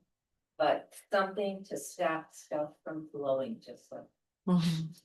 Most cities require the truck to have a certain size can out front. Yep. It's already in the order. And that's kind of things that I'm gonna bring back. Best examples from other cities that have done different things. I've done more reading than. Yeah, I know a lot of sounds regulations at this point. But I'm putting all of those best practices together and coming back so that we can look at something as a whole rather than just trying to kind of reinvent the wheel. Well, and the restrooms part. too. Yep, so that's gonna be the next Restrooms big one is restrooms. and hand wash. Yeah, facility. mostly these food trucks, and I apologize, I'm gonna try to get us through this next couple part in about 15 minutes so that we can all be out of here by 5. Most places, most food trucks don't have built-in restrooms. They might have hand washing facilities for their employees, which is probably a requirement to get their health certification, but it's not going to be, they're not gonna have a restroom there. So cities handle that in a number of ways. They have some places that, a food truck on a private lot will build a restroom. They have the ability to bring in a porta potty or some kind of nicer version of that in a trailer, or they can have an agreement with a nearby place within a certain, footage, 200 feet, Like 150 if it was in feet. Sandcastle, they could go in the lobby. Exactly. So what route would you guys like to take, or would you guys like me to take to bring back? I think back to your comment on public, I think public we're fine because we're talking about areas that would have restrooms. When we're talking about private, I think a lot's gonna depend on kind of where it is, in proximity and what space they have available. If you've got one truck, do you have to go through the expense of having a porta potty there? You're probably gonna want, trash cans are gonna be required and you're gonna want a hand washing But that's station. kind of You're a gonna, business decision on their end. What we want to say is, what options do we want to give them for restrooms? I would Do we say- want to give them the porta potty? I would say if you're Option, do we providing wanna- seating, that kind of require, I mean, I'd almost feel like if I went to a food truck and there was a picnic table and I went up and ordered and they have a porta potty available, that makes sense. But if I walked up to a food truck and ordered my food to go, then I'm not expecting there to be, because I'm not eating there. I'm Okay, not So expecting. maybe the two rest- different sets of regulations. One regulation if it's to go only, and one regulation if it's to go and they're providing And feeding. the- Yeah, and I think if they provide seating, then I think, it's probably a good idea to allow the property owner to decide whether or not they want to build the infrastructure, if they want to get a porta potty. But if they do want to get a porta potty, then I think that they should have to point the door to the porta potty away from the main flow of traffic on, like, say, like the main, like, let's say it was on Alistair, like to where you don't see the front of it. And then they should have to put some sort of a structure around the porta potty to disguise it, like what See that like in Island Maury. Yeah, that's like what we- Cinnamon Shore to make we it look. kind of started doing that, like, better. right, but even maybe a little bit more so Okay, than they require on that stuff, because you can still see what it is and yeah. I went you to know. those different classes of porta potties. Definitely 100% it. You have your standard beach disgusting porta potties. And you have some that are ADA required, that are clean with AC and. So maybe, Pulled off and dumped and cleaned up and on trailers. Mhm. so maybe that's the route we take too, not only, so first of all, the question is, should we allow porta potties or built-ins? I know it sounds like you guys might be okay with either direction. Either or the trade is fine. Okay. Yeah, I think would both say either is- as long I as think it's either. screened appropriately. Yeah, it just has to be screened appropriately. And that might be You're some, talking about the trailer that has the, Yeah. yeah. and that might be I've been something on, places like that, and that's a good Like- alternative. Shouldn't Every food truck have to have a bathroom? Shouldn't every food truck, regardless of parking, need a bathroom of some sort? The service aspect of that. In lieu of a bathroom, an agreement, if it's the ones that have the seating. In lieu of a bathroom or a porta potty, could they have an agreement with a nearby business instead? Sure, definitely. And what do we think that distance should be? 200 is a pretty standard distance that we use for a lot of things in Port Aransas regarding parking, alternative parking plans, distance from a parking lot to a residence. Oh, like 200 feet to go and use the bathroom. 200 feet to go to use the bathroom. If you guys want it to be more or less. I think that seems but reasonable. that seems. start reasonable. there, start Yeah. there and discuss it further. Okay. Of course, we would have to definitely work with the water department on if that's allowable in their, because bathrooms, we regulate them by building code, but we don't necessarily regulate how that waste is taken care of. So I think that's a big conversation that we'll have with the water department offline and come back to you guys with some additional regulations. Sanitize, they come with a truck and do that. It's a service you would have to pay for, so. As a. It would have zero to do with the water company. Correct. Mhm. Well, But because Right. they're, yep, Yeah, so wouldn't we pay for that? Wouldn't we have to pay for it? You have to pay for somebody to come clean it, but then they have to dispose of it or else. Okay, yeah. But my question is that 200 feet, like if you have one employee and doesn't that encourage them to step around the corner of the truck and pee on the ground and it's 200 feet to the bathroom? yeah, I mean, if you guys think it needs to be less than that. Well, I mean, some of these lots aren't that big. This is Port A. mm, So how about I'll look It at, does, I agree with you. I think it does encourage them to step around the back of the trailer. well, the men, just FYI. Yeah, yeah. Like, Oh, what you gross guys do, the girls would never do that. I don't think the women are gonna be hanging out. It's a 5-gallon bucket. Okay, how about I'll look at what other cities do and the distances that they have. I'll look at some of our distances of maybe our bigger venues and how far their bathrooms are from the furthest seat. And come back with some numbers that we can look at then. and I, Say, err on the side of safety and, not leniency. Because I feel like we're moving into a Pandora's box, like the golf carts. where things can really get out of hand fast. Absolutely, which is why we're spending the time to do this Yeah. the right way. So that's why I think restrooms are extremely important and need to be pretty closely, yeah. Sure, we'll come back with those numbers. For those items, so. I mean, what food place doesn't have? it? Yeah. Whether you're portable or not. Right. Yeah. There needs to be at least one. Yeah, and I think we need to just be real careful about the way that we allow porta potties on Alistair Or anywhere. No. Yes. or anywhere. Right. It's the street. Yeah. Yes, I mean, do we have to allow the ones that are like on the beach? and that's what I was saying. Maybe we have a standard and it's gotta be like a trailer. Yeah. of Right. porta potties. Like a, So, yeah, what I'll do is I'll research those different options and different things and come back to you guys with Yeah. maybe different standards of porta potties, different distances. What we're all of those saying right things. now is that if you have a table, bathrooms are required. If it's strictly to go, they're not required. Correct. Where would the employees of the? Yeah, but what about? Yeah. That's what we're talking That's what we're about. just talking I about. feel Within like 200 regardless feet, if there's within- parking or Well, not. I think you need to have at least Don't need a one. bathroom, so Exactly. you need to Correct. require a bathroom whether it's to go or not. Right, Like- and I'm gonna come back with all of the different options for the restrooms, whether it be partnering with some restroom that's close by, porta potties.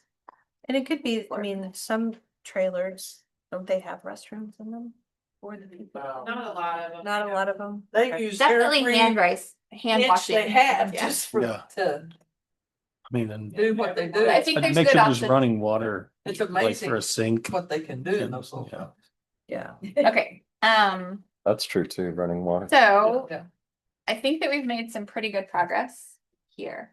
I think that I've got quite a bit of information to put together that I can bring back to you guys. Are there any topics here that you think we haven't touched on that we need to? And so we're just kind of moving on to our, And what maybe else? This is, But the water, do some of these food trucks have their own water tanks? So they all have holding tanks, they all have water supply now. Obviously, like us, we're fortunate, we have a private property where we can develop and have these things on it, but every single one of them, in order to pass inspection, have to have holding tanks. As a gray. Because obviously water is one of our biggest concerns. Yeah. I just wanted to, I feel like a lot of the rules, we've kind of been targeting ideas like a food truck is setting in Ball Seafood, I'm gonna go back to that, right? Or the food truck is setting at the car store, right? But we're not really talking about if there's a commercial piece of land that has room to have multiple food trucks, are Yep. these gonna be like the same type of parking regulations for these also, or are we gonna be more lenient? So that was because that's they're the- Concentrating. that's the next thing on my list Okay. right before we leave. So we have talked about, like you said, we have talked about food trucks on established commercial locations. We've talked about food trucks on private property, you know, a singular food truck. Food truck parks are also a big deal in the same way that kind of RV parks are a big deal. So do we also want to allow a food truck park and have separate regulations for those? Where you have multiple That would food take the trucks city out of it. on one property. I would think you would have to, because then you're gonna have to require parking for employees if you've got that many. Sure, but then you can maybe. You can have different parking requirements in total Right. for those the food locations, park. you know. Whether, so it's not maybe 3 per food truck plus Could 1 be. per seating, it could be, well, if you've got a food truck, it's, if you have 1 to 5. You start with 5 parking spaces and then 1 for every additional seating. I think those in situations call for more sitting. Right. sure. You know, where they have, you know, big families like mine, where everybody likes something different, comes to a location and visits all of these food trucks individually and then sits Just like and the eats Sydney. different things, like Mhm. Sip Yard. Mhm. So if you guys are okay with it too, I will take that and kind of come up with some rules that try to be in line with the other rules that we've talked about here, but kind of adapted a little bit for those food truck parks. I think as well. that's And great. Your restrooms are gonna have to increase, because you've got. Correct. Well, and I think that encourages, you know, that kind of setup where you do have multiple food trucks together because it is, I feel like, easier. I've been to places where one person has to go to the restroom and they're like, I'll be back in a minute. And the food truck next door is like, you know, I can ring you up or whatever. I mean, I've seen that happen. So that also helps the businesses, but it also helps us keeping everything concentrated together. And you can also set a lot of limitations on the amount of parking you have, things like that, especially depending on where it's located. Okay. You So, can put time limits too, right? Like 3 months. uh, Renew every 3 months or, I mean, you probably do that on private, I mean, on public property. right, On private property, I think it would be, the owner, yeah, Mhm. absolutely. Maybe they could, maybe we wanna pick a weekend and invite 8 or 10 trucks over to this parking lot over here and see. what it looks like. Yeah. See what happens. What Mhm. about that lot in front of? Unfortunately, I don't think we have, I know. I mean, unless you guys want to do it during spring break or I'm trying to Sandfest. think it's spring break and stuff. I refuse. Right over there by the fair. Yeah. Right. That big lot right here. Yeah. That the city owns. In front of, I guess that's the. Oh, that's all they. Right now, it's It's completely full. full of gas department, Parks and Rec, Oh, they're or next to Public the Works preserve. and Parks and Rec, because all of our other facilities are being built. So right now, it wouldn't be But a at one possibility. point that could be. Could be, yeah.